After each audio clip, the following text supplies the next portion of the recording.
And welcome everyone to another Community Starcraft event brought to you by Logan.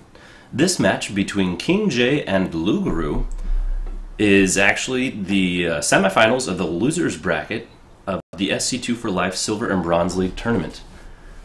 So as we load up and we get in here, we see that we have Lougarou, the blue Protoss, in the top right corner of the map. And spawning across positions from him, of course, is the red Protoss player, KingJ.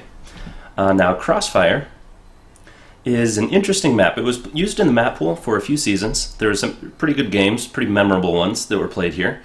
Things to note is it's got a little bit wider of a ramp. It takes a few more buildings to wall off the normal. There's also this kind of awkward side entrance that's narrow, but is protected by destructible rocks. It's usually pretty easy to hold as long as you remember that it's there. And then we have this natural that's not too bad to hold, but not the easiest either. So, also notice that there's a pretty long distance between the bases. So, just something I really wanted to point out, that the map distances make it a little bit likely, or less likely, to have some of the more common cheeses that you see on small maps. However, that also might increase the likelihood of some sort of proxy, just because the walk distance would be reduced by so much. So we see each player, of course, starting out building probes. I suggest that all of you that would like to be good at StarCraft at some point should build probes, at least at some point in the game. Usually more towards the beginning, to be completely honest. We do have Lougarou throwing down a very typical timed gateway. Remember, 13 gate is pretty darn common. And in the meantime, we have KingJ taking a very forward pylon. His second pylon here indicates that he wants to do some sort of kind of cutesy wall off and get this natural up very quickly. Whereas it looks like Lougarou, if I was to hazard a guess, it looks like he's using the same build that he used to take out all the other players, Dirigible, and the few others, which was a one-gate robo, then add another gate, and then do some sort of an immortal stalker sentry push on one base. So it looks like we're probably going to see that there's Cyber Core going down at a very common time. We have the Forge, another pylon. It looks like this is roughly a Forge fast expand. Generally, this is a little bit harder to hold actually on a map with this large of a choke. However, since none of the units that Lougarou has used in the past are melee, walling off completely is not actually as big of an issue.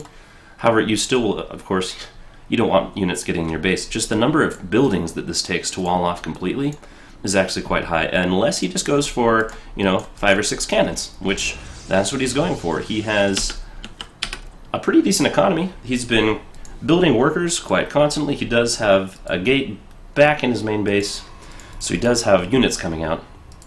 It'd be interesting to see how it works moving forward. He does start another pylon. I'm waiting to see when the timing of this Nexus is. The earlier it is, the more likely it will have time to pay itself off before any type of aggression could happen. Looks like Lougarou, the first one getting out on the map, wanted to see what in the world's going on. This map is a little bit interesting with all of its walkways. These walkways do not connect all the way around. So the travel distances, there's a lot of different places you can hide proxies actually in this map. Especially with all the different high grounds and low grounds, the different bases that are just kind of hiding on the side. It can make it very interesting. We have the Stalkers rallied very far forward. It looks like a proxy is going to be going down. Looks like back at home, Lougarou has both gases. There goes the Cyber Core with the traditional first observer. Hoping to get a good scout on what exactly is going on. And with these cannons down, this could actually make it a little bit difficult to get a decent scout depending on where Lougarou comes back. The Cyber Core came down, and I'm still waiting for that Nexus timing. The way he's playing this game is that he wants to fast expand, but he continues investing in kind of these one-base things without having the benefit of the additional economy. Whereas Lougarou, he's started that second gateway. Looks like this is definitely going to be that same Immortal Stalker Sentry build. And he does have an expansion going down. The 6-minute mark, that's actually pretty good. Generally, if it's before the 6-7 minute mark, you're doing pretty well. Anything below about 5 or 6 is considered more of an early expansion. So, things gearing up, looking like they're getting ready to go to the mid game. Looks like Lougarou checking for expansions and going for some proxies. Lougarou now does have vision down here. He sees the cannon, he sees a gate. I wonder if he's going to check and see if this Nexus is here, because remember, until that Nexus is there, Lougarou might actually be ahead in the worker count. He's definitely ahead. He's got a 6 worker lead. He's throwing down another gate.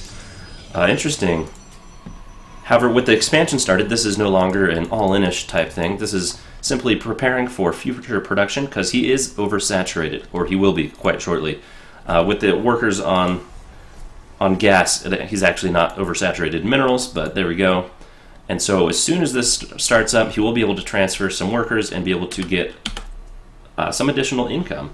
We do have the expansion going down for KingJ. He will also be able to make use of it relatively soon. He has been mining off less gas, so he should have additional workers mining minerals in comparison. However, that means he's going to be behind substantially in tech. So remember, the gas timings really tell the tale of how the game is going to go in terms of tech for the player. Lougarou got these first 2 gases very quickly in an attempt to get out these Immortals. Now, Immortals, check out the little specs on these for those of you that don't know. Immortals do massive damage to buildings, and their shield right here, any attack that hits those shields that is greater than 10 is reduced to 10. So Immortals are extremely powerful against buildings or armored units or units that have an attack greater than 10. However, this is a large number of Zealots. Zealots, as we note, their damage is less than 10. So the shields do nothing, and there's 2 attacks, so every time the Zealot strikes, that's 16 damage. Looks like Lugar's getting off a good scout. The cannon will get... oh, doesn't quite get him. I would actually be very interested to see if this backdoor pylon is used to break down these here rocks, because that would be awesome. It's a very common tactic on this map, but remember, this choke right here is also pretty easy to hold.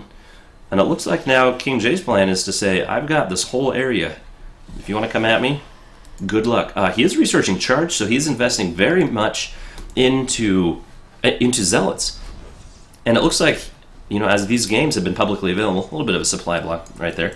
But as these games have been publicly available on YouTube for you know, a few days now at least, it looks like KingJ's done his homework. He knows that Lougarou likes these one-based style attacks. Particularly with the heavy immortal focus, and with this many charge lots, because charge is going to be finished up before any sort of attack comes out of Lougarou, he will do quite well unless the force fields are good enough to keep those Zealots at bay. So it'll come a lot down to control at this point. The army sizes are actually very similar. Lougarou has a slight lead. He also has a pretty substantial worker count, though. He's been continuing to produce workers this entire time. Ooh, and Lougarou, the Dark Shrine. How did I not see that? The back door saw the pylon, missed the anytime Dark Shrine, and 2 more gates. So we're going to be all the way up to 6-gate Robo, and he's got Blink on the way. Very interesting. So mobility is going to be very important for Lougarou with Blink.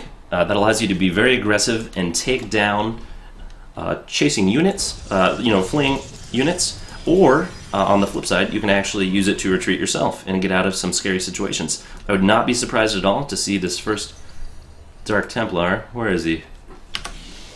Where is he? There he is. He's hanging out here. I would not be surprised at all to see him come around and try to sneak in through the back.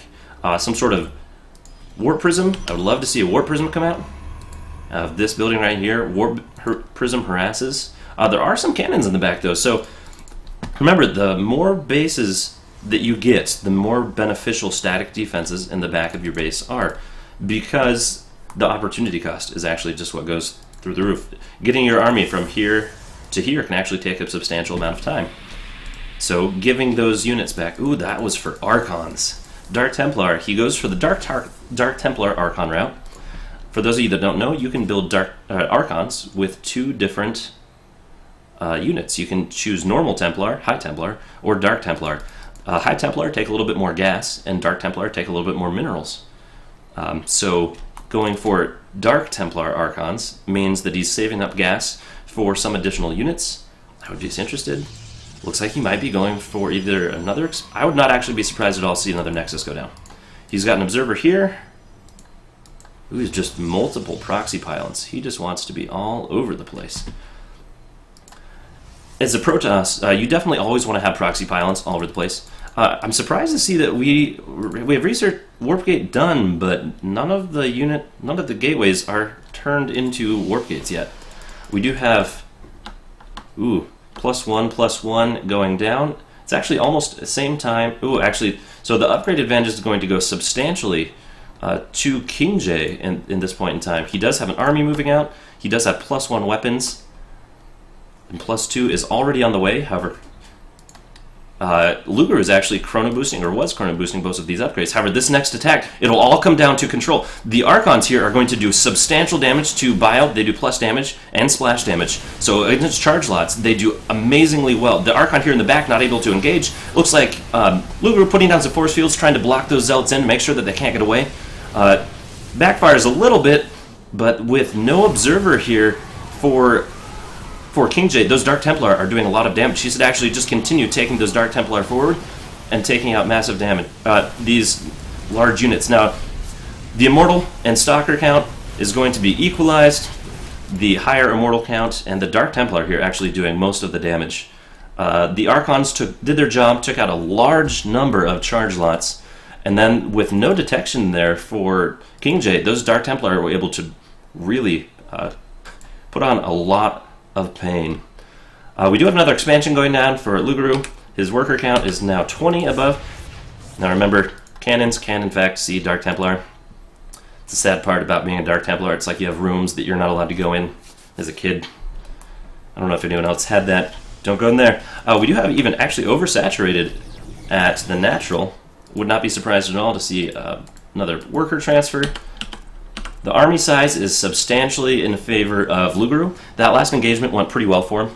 So it just depends on how well he thinks he could assault this position. There are 2 sentries here. He should be able to force field units in or out. Oh, and he's moving out to attack. I wonder if he's trying to bait him back. It looks like he's just straight up engaging. All the ranged units at the back not quite able to go forward. With the sentries going down, those are 2 high-cost units. The observer does go down for Lougarou, and some charge lots coming forward. It looks like with not enough charge lots of KingJ's, it looks like the Stalkers and Immortals are really going to be able to focus down most of these units. So Lougarou losing the pricey Immortals, however retaining the superior army count, and he does have a pretty good contain, and especially with these pylons all over the place, he knows where bases are and are not. His APM is actually basically double that of his opponent. So both of these players definitely excited for this matchup. You know, this is a double elimination tournament. They're fighting to stay in it, hoping to head back up to the finals to play. Well, I don't want to spoil it. Go watch all the videos. Looks like we have 2, actually shields. Please say yes. 2-2. Well, 2-1 on its way. Now we do have warp gates. Charge is not done, but it looks like he's going for some void rays because of the ground focus of all of these units. In fact, other than the cannons, there's no units here that can shoot up. Void rays will do tremendous damage, especially because they're better against armored, and it turns out most buildings are armored. The worker count, Lougarou is continuing to produce. Now it does have a Colossi coming out. However, no thermal lance as far as I can see. We do not have thermal... Oh, we do have extended thermal lance, but for the wrong player. So KingJ actually looks like he's going to be producing those Colossi. Colossi are excellent against gateway units, a little bit less so against other robo units, but with one of those coming out and with the extended thermal lance, the Colossi can hang out quite far back, and especially with this choke right here, do tremendous amounts of damage. So the army size is still substantially in favor of Lougarou. However, the tech composition is actually starting to swing a little bit in favor of KingJ with this high immortal count and this Colossi. However, 1 Colossi is not going to be enough to hold this. I just want to point that out. We do have another observer out here trying to make sure, and Phoenixes. It's an interesting choice. He's taking out that. Feel sad for this little pylon. His whole purpose in life was to make it so people could warp in. And he can't see over bushes. That's too bad. Another base going down for Lougarou. He's noticing he's got tons of money. He's getting close to max. I'd actually like to see a lot more gateways out of him. When you start banking a lot of money, it's protest. We have an engagement right here. The charge lot's swinging in. The Immortal's back behind, backing it up, and the Colossi doing tremendous damage against the Zealots of Lougarou. He needs to pull that Colossi back almost immediately to hide behind these cannons. These units are now getting a good surround. Immortals lasting so long against high damage units like the Dark Templar. That Colossi is going to go down, and it looks like Lougarou might be driven back a little bit for right now. But other than that, it looks like he should be able to hold this high ground, especially with warp-ins coming from hopefully somewhere soon.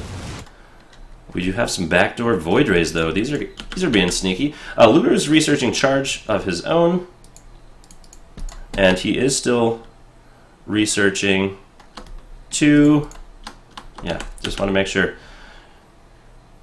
Oh, we do have the Void Rays coming into the back. Remember, cannons quite good against units that they can reach. Let's be completely honest here. We do have another engagement here. Some charge lots going against some stalkers. No substantial damage being done. However, these Void Rays, now fully charged up, are doing a lot of damage. If you can take out this robotics bay, no more Colossi for... Oh, and the GG going down from KingJ.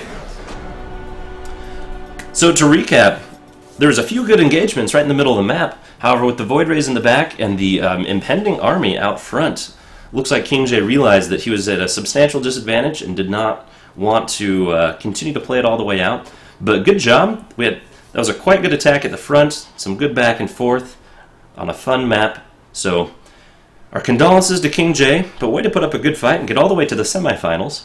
And congratulations to Lougarou, who moves on to the winners bracket of the winners round of the losers bracket. There we go. Where he will be facing off against Speedy SS, and the winner of that will go on to compete in the grand finals of the entire tournament. So hopefully everyone will stay tuned and watch that video as soon as it comes live.